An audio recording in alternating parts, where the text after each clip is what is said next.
and her passing for, oh, I guess I should start again. Anyway, we had a wonderful service for Christine Summers yesterday. There was about 18 people who were here, and we had wonderful visiting afterwards and food, and it was just great to know all the people in her life because she'd been kind of recluse over the last couple of years.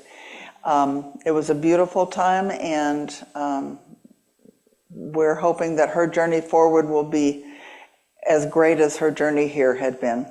Anyway, so it was a wonderful time. We are going to, in the way of general announcements, we're going to have a yard sale the first Friday and Saturday in May. So please start going through your possessions and see which ones you can live without and save them for us. I'll have more information about when you can bring them here, but we will have them for the first Friday and Saturday in May. So stay in touch for more information.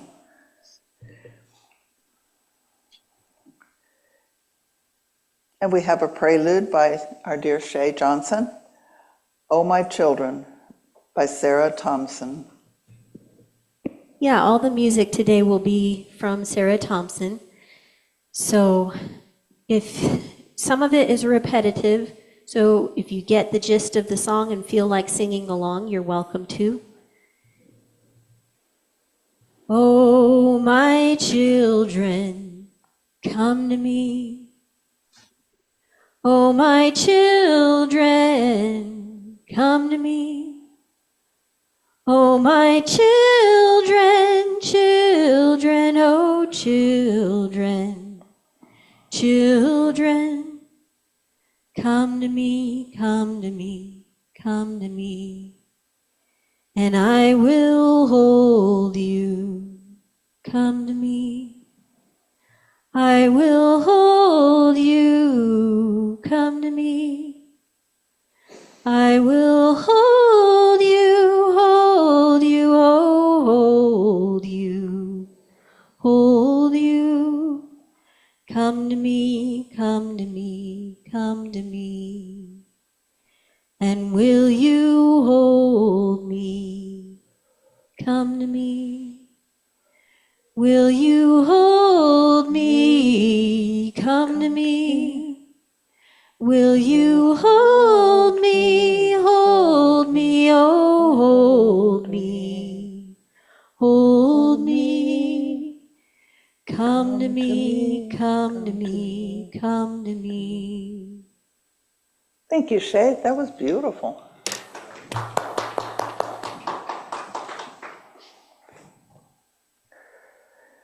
Our dear Susan Barnes in Belize, Central America, has our opening prayer, and she's here.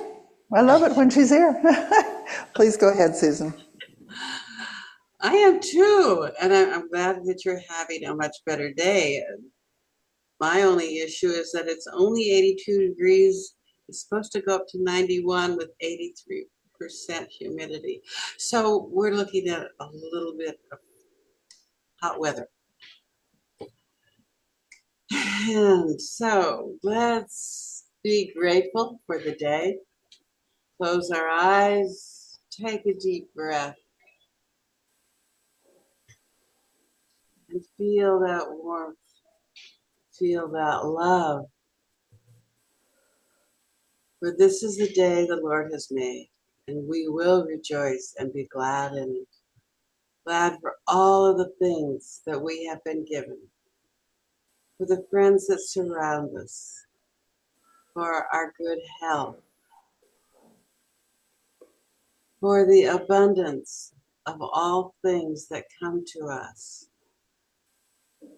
And that we, not that we believe, but that we know beyond a shadow of a doubt that we are cared for and taken care of, and that all things will work together for our highest good and the highest good of all those around us.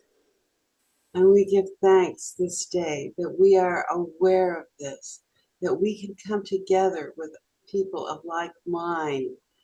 So in those times when we have doubts or other stresses, that we can come together with people who will help us to perceive things in a different way, in a new way, in a way that we can see the positive, the good that is coming to each one of us. We give thanks for all of the information that comes to us, because it is the information not only to our minds, but that information that comes to our hearts, and our hearts that know the infinite love that our Creator has for us. For these things, for all the wonderful gifts that are going to be given to us this day, we truly give thanks. Namaste. Namaste. Thank you, Susan. And send some of that rain this way, please. We have another song, By Breath, by our dear Shay.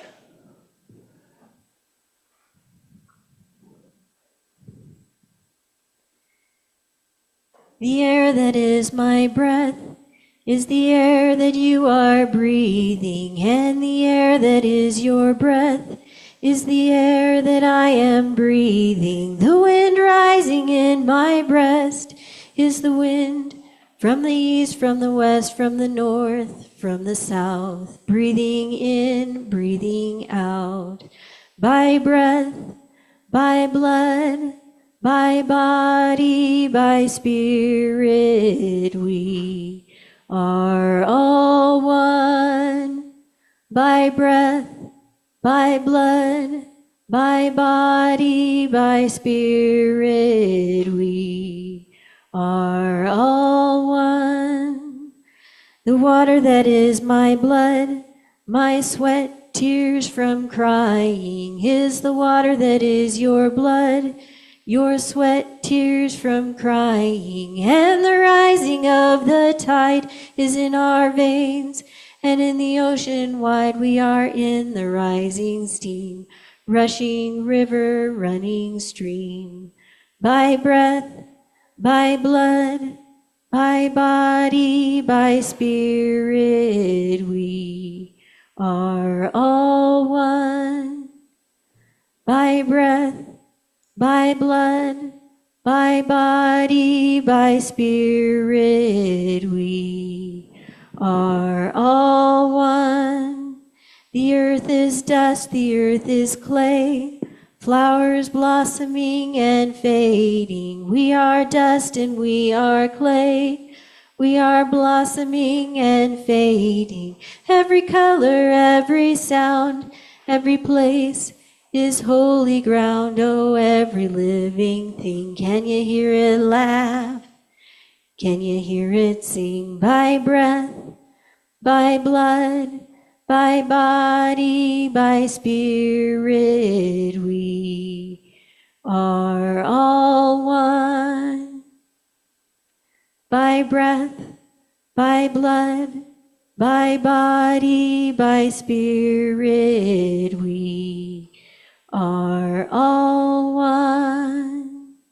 The fire in my heart, my soul flame burning, is the fire in your heart, your soul flame burning. We are spirit burning bright in the dark of day. In the dark of night we are shining like the sun and like the moon, like the Holy One. By breath, by blood, by body, by spirit, we are all one. By breath, by blood, by body, by spirit, we are all one. By breath. Thank you, Shay. What a wonderful song to live by. Thank you. If you will read along with me for a reflective moment. Love produces a flow of energy that I now feel. I love others more than ever, and I feel privileged to be here. Love flows from one person to another as we create an atmosphere of holiness. So it is. Thank you. I'll just kneel right here. Okay. And we have our spiritual reading by Steve. Yes. Good Sunday morning. I'm reading from Science of Mind, and this month the theme is Earth Day, or, the Earth itself. So it's a little more pastoral than a lot of the spiritual stuff that I like to read. But this is also Seeds of Change, which speaks of spirit. So, first of all, to plant a garden is to believe in tomorrow. And that's from Audrey Hepburn. Life always reveals itself to us in terms of what we give it. And that's from Ernest Holmes' Science of Mind. I'm going to change glasses here, I think. There, that's a little better. Agricultural practices impact our planet in innumerable and sometimes unimaginable ways. In New Zealand, the Center for Climate Action on Agricultural Emissions promotes sustainable farming. Their goals are to unite efforts to accelerate research and development, and to create and provide new tools, technology, and practices to lessen on-farm emissions. And they want to get all these to farmers faster. Today, each of us can plant metaphorical or literal seeds of change, knowing each small step contributes to a thriving earth. From the food on our plates to the clothes we wear, agriculture touches every aspect of our lives.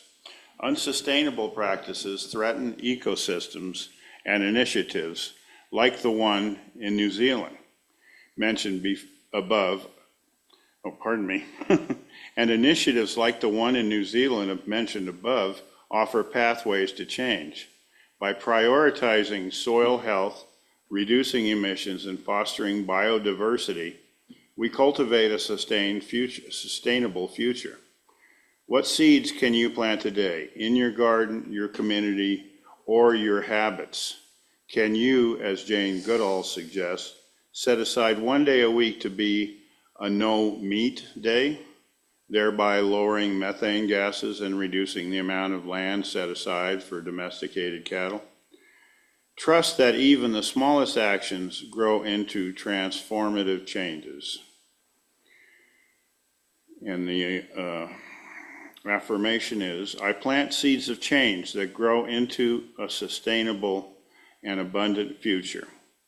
And I might add, here at Fellowship, that's precisely what we have been working at lately, is seeds of change in our outreach and our intent, and even our ceremony yesterday for Christine was beautifully changing and brought new people in here, and I'm very grateful to be part of this effort. Thank you. Thank you, Steve.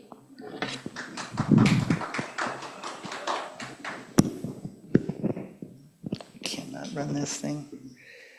Okay, we have another song, Turning of the World. And thank goodness it does turn. Steve, I loved the reference between planting a seed today and believing in tomorrow, planning for tomorrow. Let us sing this song for the turning of the world, that we may turn as one. With every voice, with every song, we will turn this world along, and our lives will feel the echo of our turning. With every voice, with every song, we will move this world along. With every voice, with every song, we will move this world along, and our lives will feel the echo of our turning. Let us sing this song for the loving of the world, that we may love as one. With every voice, with every song, we will move this world along, and our lives will feel the echo of our loving. With every voice, with every song, we will move this world along. With every voice, with every song, we will move this world along, and our lives will feel the echo of our loving. Let us sing this song for the healing of the world, that we may heal as one. With every voice, with every song, we will move this world along, and our lives will feel the echo of our healing. With every voice, with every song, we will move this world along. With every voice, with every song, we will move this world along, and our lives will feel the echo of our healing. Let us sing this song for the dreaming of the world, that we may dream as one. With every voice, with every song, we will move this world along, and our lives will feel the echo of our dreaming. With every voice, with every song, we will move this world along. With every voice, with every song, we will move this world along, and our lives will feel the echo of our dreaming, and our lives will feel the echo of our healing, and our lives will feel the echo of our loving, and our lives will feel the echo of our turning. Beautiful. Thank you, Shay. We have our wonderful Mark Wolf here because it is the first Sunday of the month, and we miss his culinary delights so very much, but we still get the experience of his personality and his person and his deliverance of his message. And so please welcome Mark Wolf with me as our speaker. Thank you. Well, thank you. Okay, good morning, everybody. So here we are in the month of April, getting closer to Easter and Passover. It's been raining like madness up here for several days. There's been some flooding and road closures with mudslides. It's been really been a thing. But this morning I'm really happy to be with all of you to share the light and the energy and the power and the reality of consciousness. This is a very special time. It really is. And I've been looking forward to this for about a year. Now, what could be so special, you ask? Well, I'm glad you asked that question because here in April 2025, and listen, that just still sounds like it should be like decades into the future. You're like, wow, 2025, that's like years from now. But listen, it was decades into the future when I first arrived in Farmington, because I first arrived there in beautiful Farmington, New Mexico in April of 1995. Can you believe that? 30 years ago. I had just turned 37 years old, and actually a lot of people I knew were younger at the time. I had finished ministerial school in Atlanta in the spring of 1994. I told you that story in detail a few years ago, but it was a really amazing story of young love and passion and a lot of synchronicity. I believe that you and I were destined to be together. Okay. I'm completely convinced of it. And so events at the time played out exactly the way they were supposed to. Okay. There were no accidents. Everything worked out exactly the way it was supposed to. It was not the way I expected, but it was exactly the way those things were supposed to play out. Actually, I did not know what to expect. Okay, I was going to the desert. Well, I had never been west of the Mississippi River. I had no idea. As I've told you many times before, I grew up in Middle Georgia. Exactly where the coastal plain and the Piedmont meet, and it was wet and green. Everything was wet all the time. A puddle of rainwater would remain a puddle of rainwater until the next rain. And then it would remain a puddle of rainwater till the next rain. And the neighborhood I grew up in was crisscrossed with drainage canals to manage run water and runoff and stormwater. But anyway, wild blackberries grew in those drainage canals along with mosquitoes, clouds of mosquitoes. And so anyway, this southern boy was headed for the desert. No idea what to expect. The desert, well, it's hot all the time and it's dry and everything is sand and nothing grows except, some tall cactus, but not so much. That was not it at all. But I remember waking up that first morning in New Mexico, and we were staying with Randy and Susan Barnes over in Aztec, and that first morning there was a mockingbird singing outside the window, and mockingbirds in New Mexico sound exactly like mockingbirds in Middle Georgia, and it was a soothing and comforting sound. Anyway, there I came, into the desert the start of an extraordinary adventure, which I am still on, into the desert. That is the exact name of one of the books of the Bible. In English, we call it the Book of Numbers, as in Genesis, Exodus, Leviticus, Numbers, Deuteronomy. But in Hebrew, the name is Bamidbar. And Bamidbar literally means into the desert.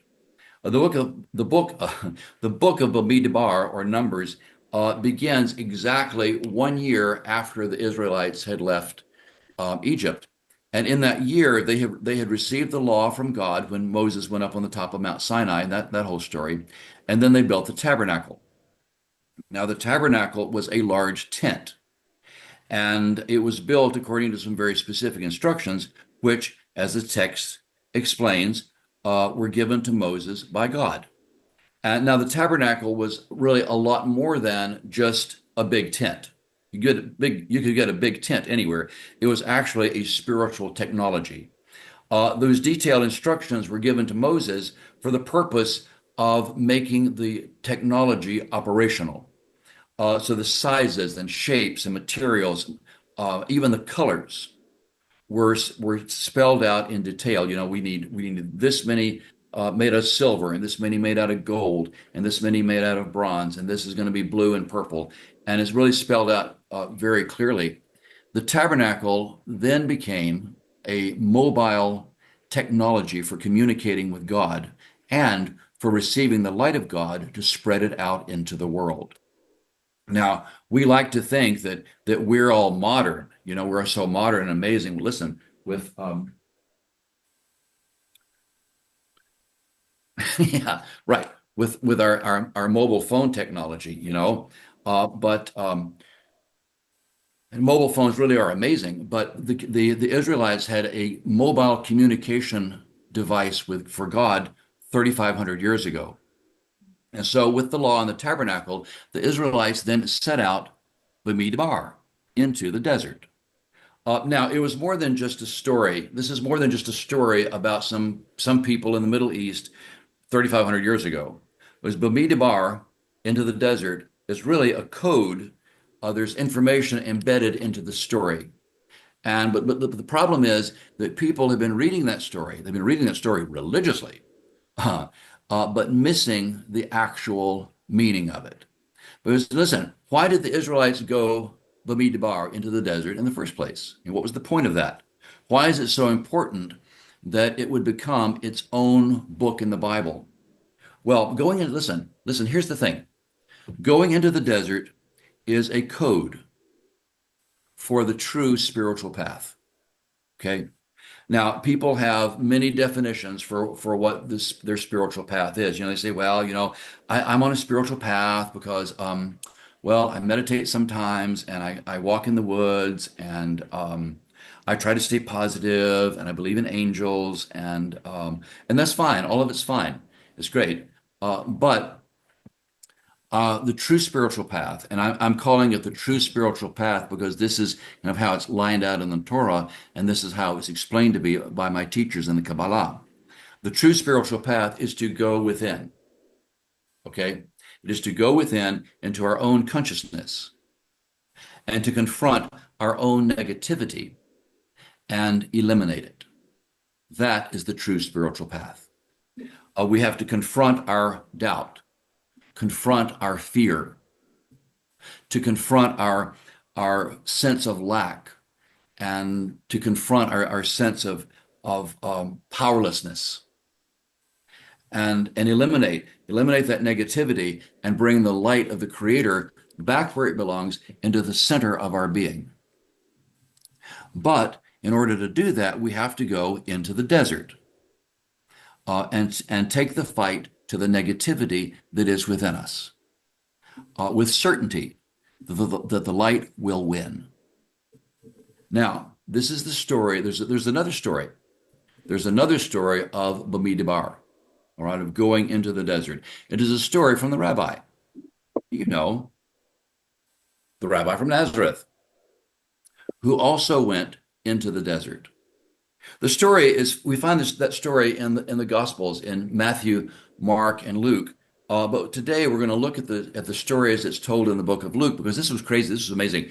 I took the Bible off the shelf and it literally fell open to this page. So I thought, okay, well, we'll look at this.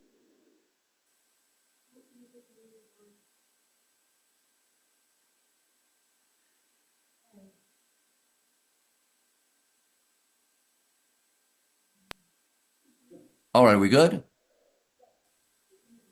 Can you hear me? That's a yes. Okay. So here is the story that we find in Luke chapter 4. It says, being full of the Holy Spirit led him into the desert, where he was tested by the Satan for 40 days. Now, who is this Satan? What is that about? But listen, it's simple. It's a Hebrew word. Satan, it means the adversary or the opponent. Okay? So he was tested by the opponent because that's what opponents do. But here's a secret. Here's a secret. The Satan is a code word that refers to the negativity of our ego. Okay? It's our ego. That's all. So it goes on. It says, the Satan said to him, if you're really the Son of God, command this stone to turn into bread. And he answered, it is written that man shall not live by bread alone, but by every word of God. Deuteronomy chapter 8. And the Satan took him to a high mountain and showed him all the kingdoms of the world. And the Satan said, I will give you all the power and glory of these kingdoms. I'm in charge of that. And I give it to whomever I wish. And I will give it to you if you will worship me. And he answered, get behind me, Satan, for it is written, thou shalt worship the Lord thy God, and him only shall you serve. Deuteronomy chapter 6. And the Satan took him to Jerusalem and set him on top of the temple and said, jump off. It is written, he shall give his angels charge over you to keep you from hitting your foot against a stone. Psalm 91. And he answered, it is also written, thou shalt not test the Lord thy God. Deuteronomy chapter 6. And then the Satan departed. Okay, so 3 tests. All right, 3 tests. Number 1, you can have all the food you want. You don't have to share it with anybody. It could be all for you, and you could have it for yourself. The second test, you can have all the power, literally all the power and prestige in the world for yourself. You don't need to share it with anybody because you'll be on top. And the third test, you could have so much fun, so much entertainment. It would be so funny watching the angels run around to protect you. Come on. You know you want to. Just once. Just try it. It'll be okay. But he resisted. He resisted his ego. And now here's the thing they don't tell you. The rabbi had already thought of all these things. Okay? He had already considered all of them already. Because listen, if it had not already been in his mind, it would not have been a test. Okay? You can't be tempted by something that you don't want. So a few years ago, I was in downtown Farmington and I was meeting some friends. We were going to the Toda Theater. They said, let's meet at the Japanese restaurant. They have great sushi. I said, yeah, no. Oh, you'll love it. Come on, try it. No. Oh, but it's so good. You'll really like it. No. You cannot tempt me with that. I don't want it. Now, take me to Outback Steakhouse. You tempt me with anything. But it's not a test if you don't want it.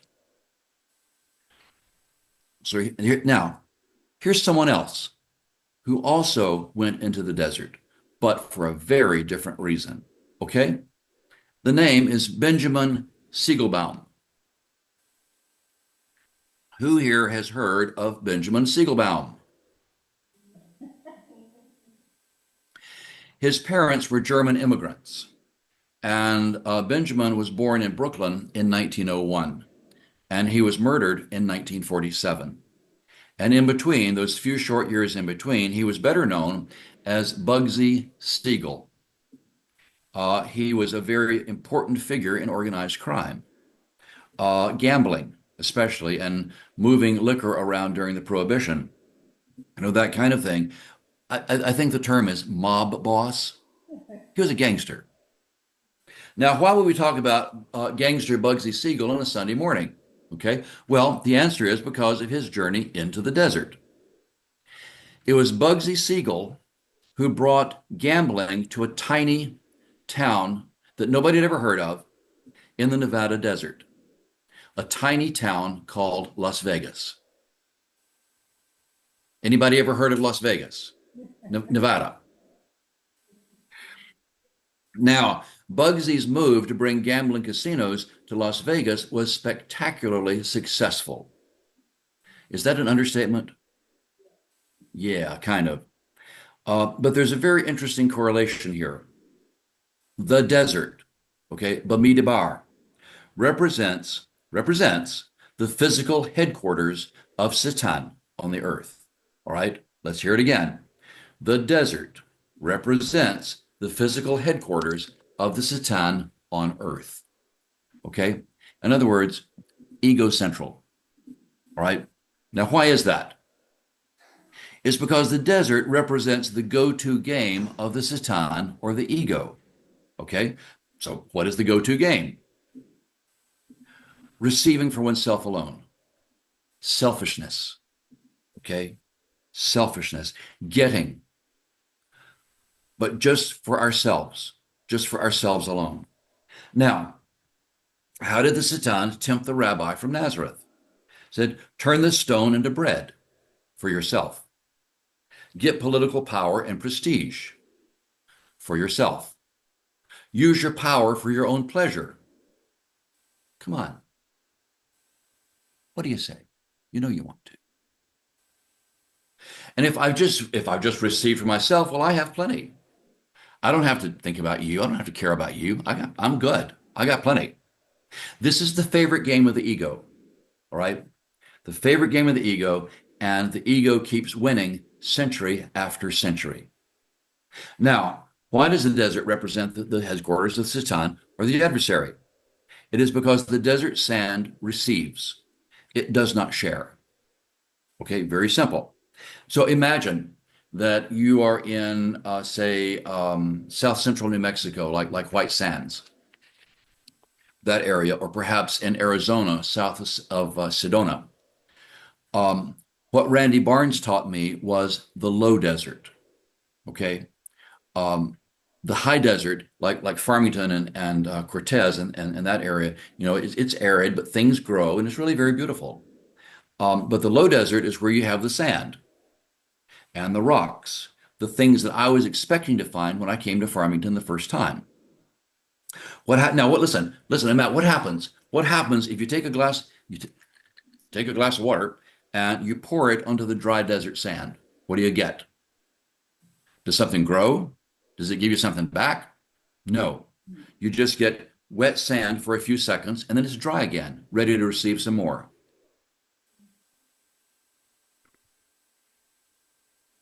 But it's not going to share anything with you. It's just going to receive the water and then want more. So you get the picture. Now, listen, I have to tell you this. If you in Farmington, if you take a little water and you pour it on the dirt, what do you get? You get a crop of goat heads. And you'll never get rid of them. So anyway, Bugsy Siegel put his gambling headquarters in the Nevada desert, in the headquarters of the Satan or the ego. Now listen, what do they say about Las Vegas? What happens in Vegas stays in Vegas, right? They say that, but what else do they say? The house always wins. Okay, the house always wins. That's because the ego is the home team. It is the home team, and the home team always has the advantage. Sports, football, baseball, whatever it is, the home team always has the advantage over the visitors. But here's something they do not tell you. Okay, so the desert represents the playing field of the Satan.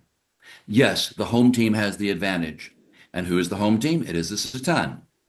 We are the visitors. But what they don't tell you is that the whole earth is the playing field of the Satan. The whole earth. So if you're on earth, okay, and I assume that most of us are, if you're on earth, you are in the playing field of the ego already. That's why the ego has the advantage. We're the visiting team. And the home team has the advantage, and the house always wins. But now it's time to turn that around. It's time to go into the desert, Bamidbar, into our own consciousness, and win. Listen, I'm going to share a secret with you. Seriously, I'm going to share a secret with you that was recently shared with me. Now, listen, most of the material that I'm sharing with you this morning is not even my material. Most of this comes from the commentary on the Kabbalistic Bible that's published by the Kabbalah Center, okay? Find them. Stop what you're doing. Find them. KABBALAH.com. But I want to share a secret of power, okay? 3 very powerful words, and here they are. No matter what. Okay? Very simple, but very powerful. No matter what. Okay? When we state our intention and we add the energy of no matter what, we're connecting to the light and the power and the reality of certainty, and it cannot be stopped. A consciousness filled with the light of certainty becomes unstoppable. And the opponent, listen, this is how this plays out. The opponent, the ego, the Satan, becomes aware of this. And it comes back with its own playing card, and it says, but, okay, but. And if we listen to that word without pushing back, the home team wins. The house wins, okay? For example, we might finally say, okay, I'm getting control of my weight. I'm going to bring down this A1C and get control of my weight no matter what. Okay? You're connected to the light. And then the ego plays its card and it says, but it's really hard. But eating right is really expensive. But we could start next week. There's food in the refrigerator that we need to eat. So we're going to let the ego win? Again? No. Because we hold the winning hand. We hold the winning hand already. It's just that we listen to the ego's bluff, and we fold our cards. So yeah, you win. We have to come back and use our 3 words of power no matter what. Okay? We're going to do this. We're going to win. We're going to do it. We're going to make it happen no matter what. And the ego does not have a card to beat that. Okay? We win. Visitors 1, home team, 0. Because listen, here's the thing. We're going to win. Okay? We're destined to win. All right? We are destined to win. We're going to win, and we're going to be okay, no matter what. Because we are here in the desert. We have come into the desert, the Midbar, for the purpose of defeating the ego and bringing the light back where it belongs. Listen, here's something that's really amazing. Okay, the desert. Okay, the desert, high desert, low desert, middle desert, whatever it is.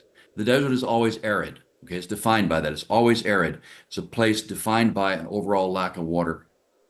That's what made the Farmington area so attractive to everyone, where the three rivers meet, right?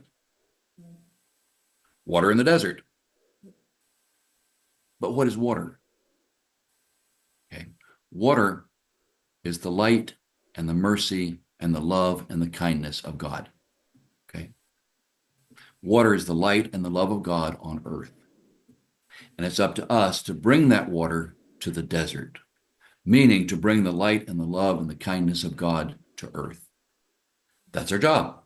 Okay. But that's kind of a big job.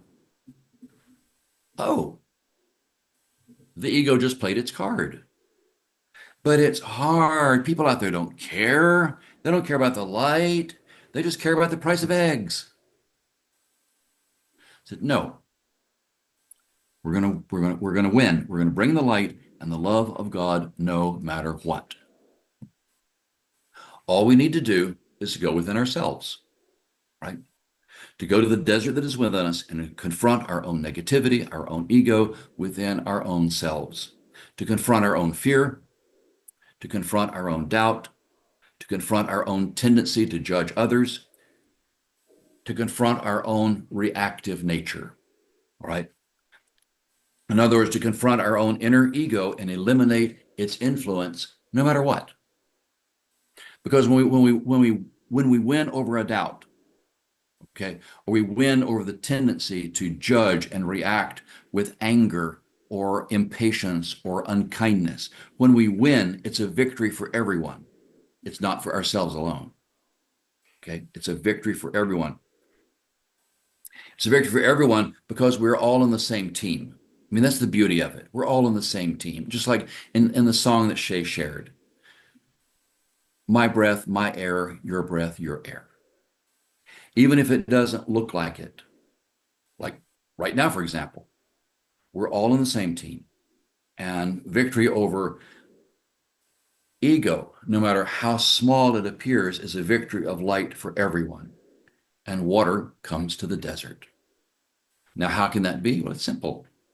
We're all the tabernacle in the desert. We're all tabernacles in the desert. We are all mobile, receiving and sending stations for God's light.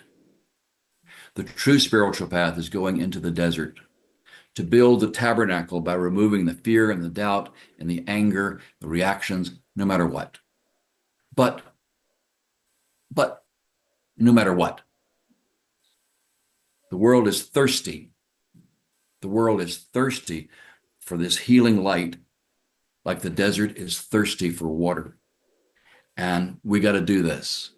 We have to bring the light no matter what. Okay? That's just how it is. 30 years later, I'm so happy to be here with all of you this morning. You're a blessing. Mark, you're our blessing. Thank Jerry, you very much. love Does you. anybody have any comments for Mark on his talk? No? Here comes Steve. Steve and I always have a thought. We just do.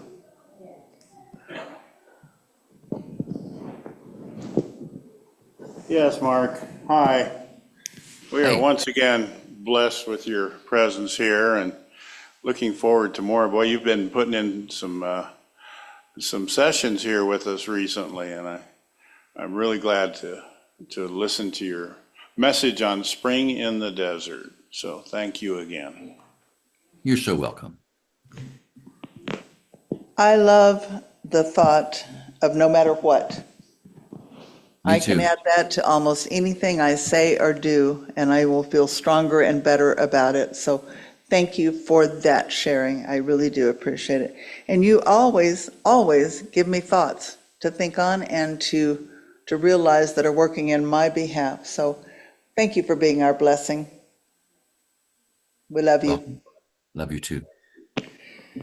Okay, and we have a song from Shay, which will be May the longtime sun, which I know this one. Yeah, if you know this one, feel free to sing along. Yes, I like this one.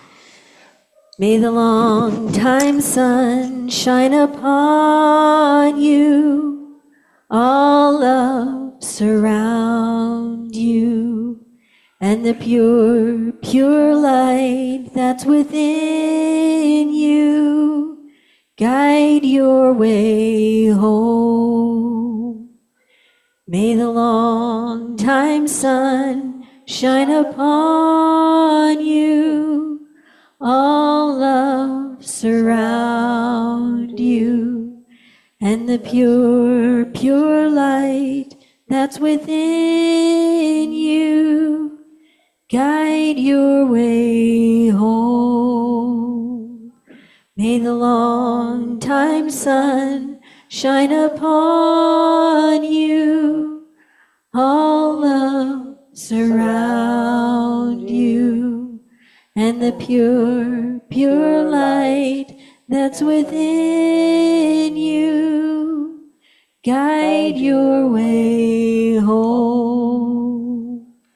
May the long time sun shine upon you, all love surround you, and the pure, pure light that's within you guide your way home. One more time.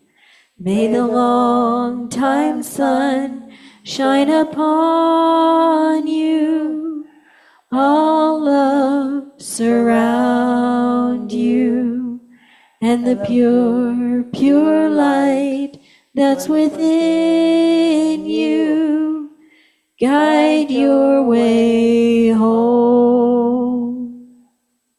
Beautiful. Thank you. Love that song. Would you go let the children know that they can come pretty soon? Steve, are you going to do our collection?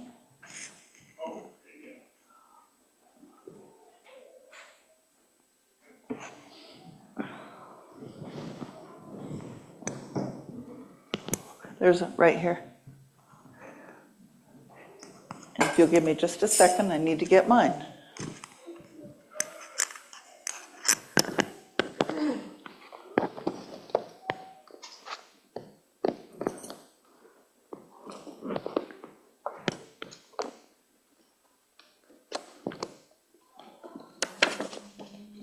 Well, except I've lost it, so never mind. It's somewhere in my books. If you will hold your donation over your heart and follow along with me.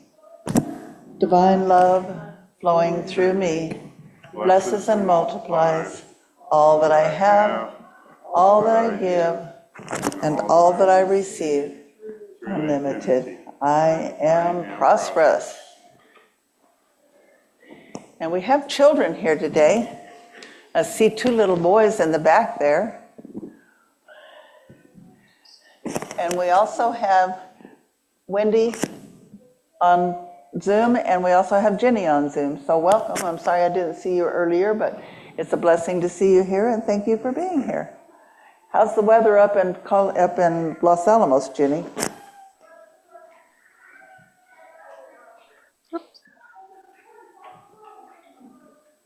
Or Wendy, how's yours?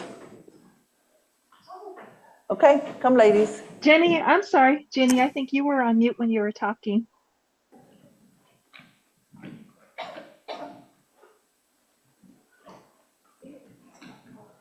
Well, she's still on mute, so that's okay. We have our children here. And good morning, ladies. Good morning. Good morning, gentlemen. Today in our classroom, we actually finished our customizing our puzzle pieces. Very good.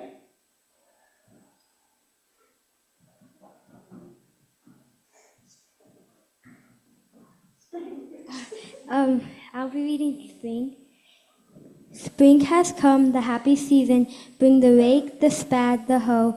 Make the garden bed all ready for the little seeds to grow. Spring's a very happy season for each little girl and boy. Skies are blue and birds are singing and the sunshine's full of joy. And now it's summer. The grass is green across the hill, but yellow blooms the daffodil.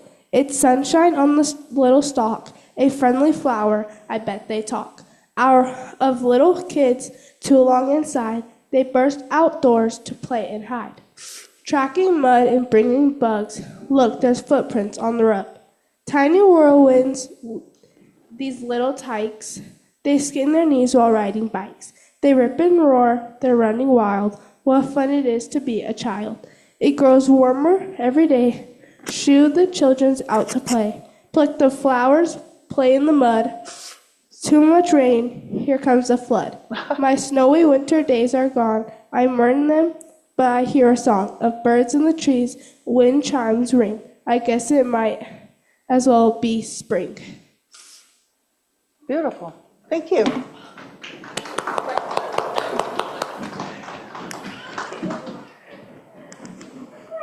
And now we have some words of wisdom for our Bill Clark.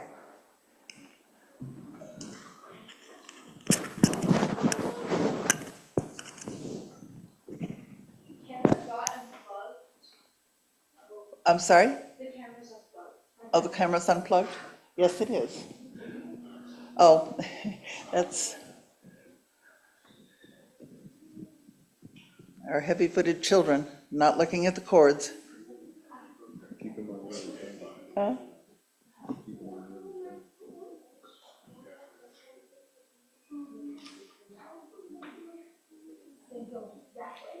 There we go.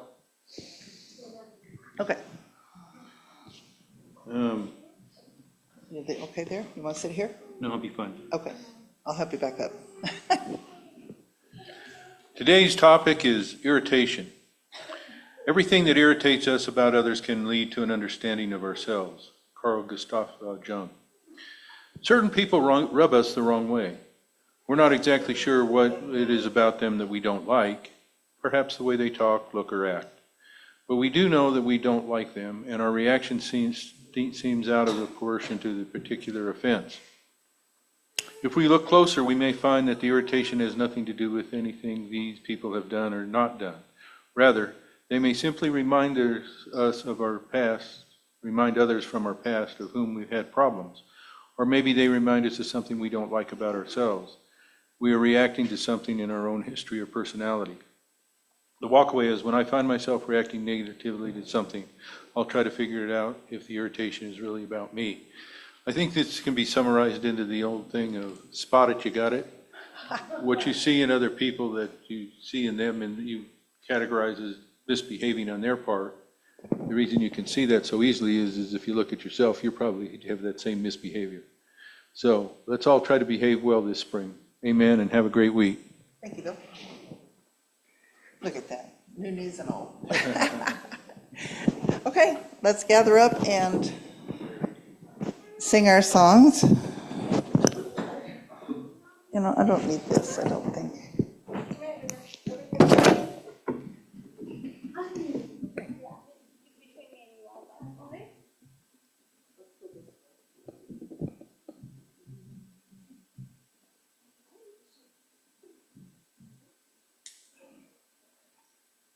Oh, we're just going to do a big circle, okay.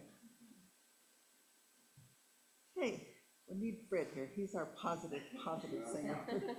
1, 2, 3. God bless America, land that I love.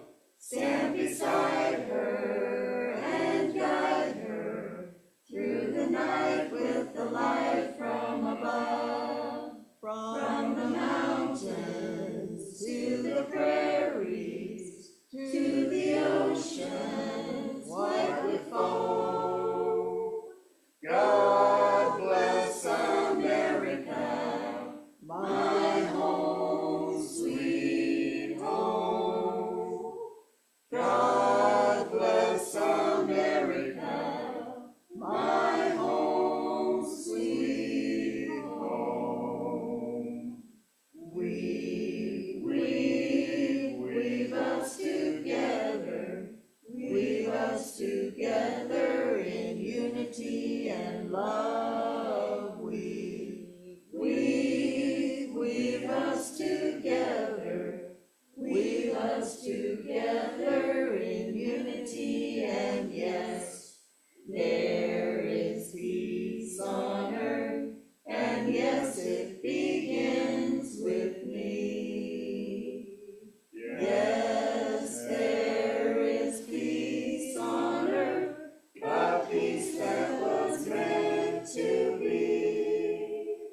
guide you and bless you throughout your week, and we'll see you again next week.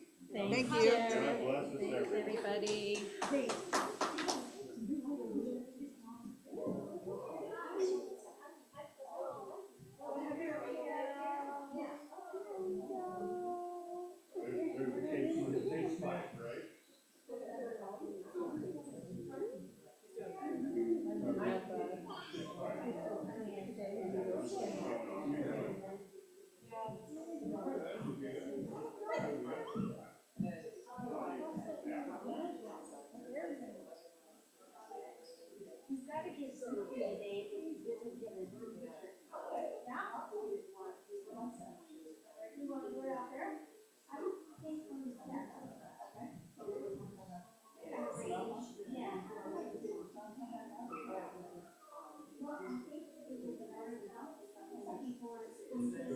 Okay, so let's do it.